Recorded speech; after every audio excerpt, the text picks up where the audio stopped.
guys, meet everybody. It's MicheleMarieDalene. I'm on the way to Stockbridge to deal with the three sisters again. There's my landlord right there. He wants me to, some guy wired in a replacement, and he wanted to make sure they were wired right. So he said, Michelle, can you come out and look? And I'm like, okay.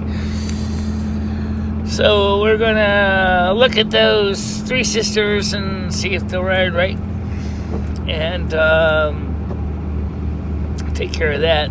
You can see it's raining outside right now as we are getting into Massachusetts, or are we in Massachusetts? But are we in Massachusetts, or are we still in Connecticut? Okay, so this is Massachusetts. I don't know much about which road this is. I just know it's a rainy, drizzly road, and that's it. So, anyway,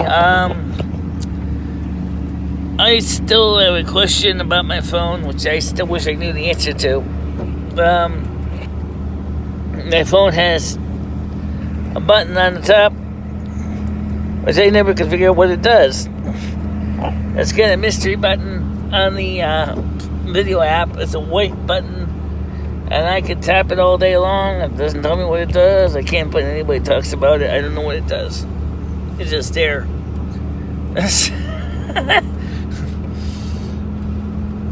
So we're just gonna go take a look at the three sisters in Stockbridge, and then we'll probably be back a little later on.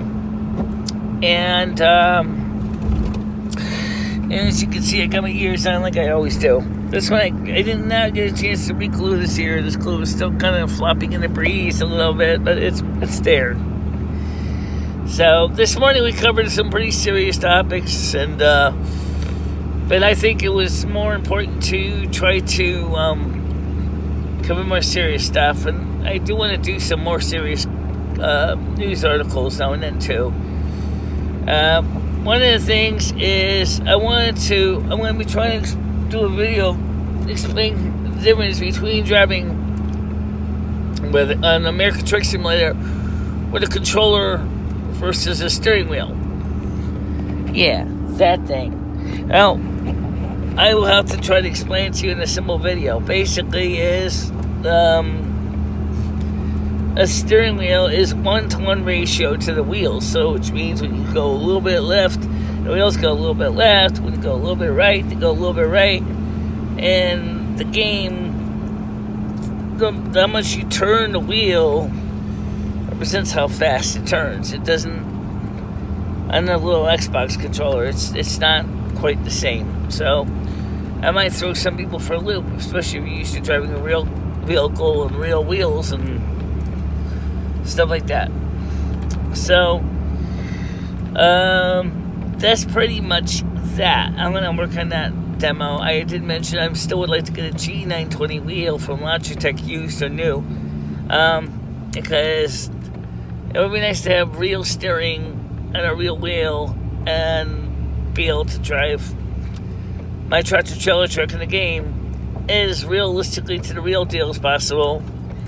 I know there's a Latino who built this huge, fancy, big rig setup simulator with multiple screens and the shifter, and replaced the Logitech stock wheel with a real trucker's steering wheel and all that. And I still want to do that too, but yeah, the problem is donations have dried up, and so there's no money for that.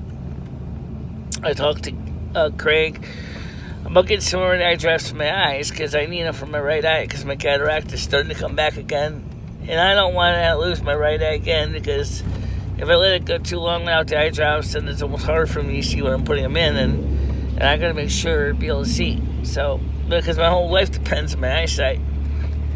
We all know my hearing sucks shit, right? My eyesight is key. No eyesight, can't read the closed captions. A dot adjustable braille display is ridiculously expensive. I've looked into them, like $1,000, $3,000 for the Beetle, which is a Bluetooth-enabled braille display. That's not something I'm going to be buying in the near future. I'm not spending $3,000 for a braille display with only 12 cells. That is nuts. But the Beetle is also designed to be portable, so you can about the size of an Xbox controller. But for $3,000, it's just ridiculously expensive. So, and there's when Blind Gamer proved up on Twitch, blind people can play World of Warcraft, which is true, but we have to come up with a new way of doing things, because otherwise the old way doesn't work. Readable screen displays, he was using one, and it sounds like Yiddish, or gibberish when you hear it, but he's actually just reading real fast to you on the screen to update everything on the screen to tell you where you're going. And that would totally drive me crazy trying to visually play a game like that. Having to scroll to my dress finger. No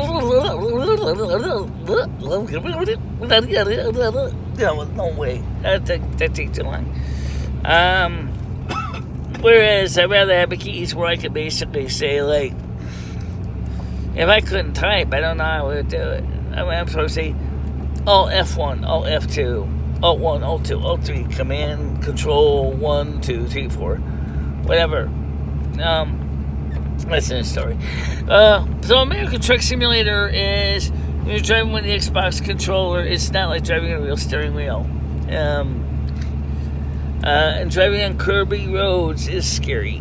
And I haven't done much truck driving lately in the game. I gotta get back to it. Because every time I see the big rigs on the road driving, the real ones, I kind of really still wish I could have been one of those people behind the wheel. But I'm in the Western U.S. maps, most of the roads look all the same. You know, everything looks the same. The movies in the factories. Yeah. Shades of mediocrity. Let's be honest, things don't change much on American highways. I mean, what's the difference between this road here in Massachusetts versus the same road in Rhode Island, or the same road in Vermont, or the same road in upstate New York? Not much. They all look the same. They're just roads, you know. Even the UK roads are the same, except the cars will be going the opposite direction. That's all. The signs are obviously different. We're going 40 miles an hour right now. Why did he put the road sign for the speed on that side of the road when you should really have the speed on this side of the road? Well, I don't know why they did that. Maybe that's tradition. Tradition! Just as shaky as a fiddler on the roof. Just me. You know what I'm talking about. So, yeah. I'm going to work on that. People liked last night's show. They thought it was interesting how I finally, basically, pretty much on my own, basically, laid it down and explained clearly what was bothering me about the Roe versus Wade leak and everything else. It was great. I'm glad people watched that. This morning's show, I tried to carry on the same theme. I think we did pretty good, but I think there was a couple people that probably didn't notice that Noodles isn't there, because Noodles, I blocked him quietly in the background so you couldn't see him, so he's not going to be there unless he comes up with one of his spamming accounts. In that case, they're going to be hidden when I see him. So when he starts BS, he's going to get booted out of there. So yeah, that's a big deal. Well, guys, anyway, talk to you soon. Stay out of trouble, and I'll see you tonight. Alright, 7 o'clock. Alright, bye-bye. Bye-bye, guys.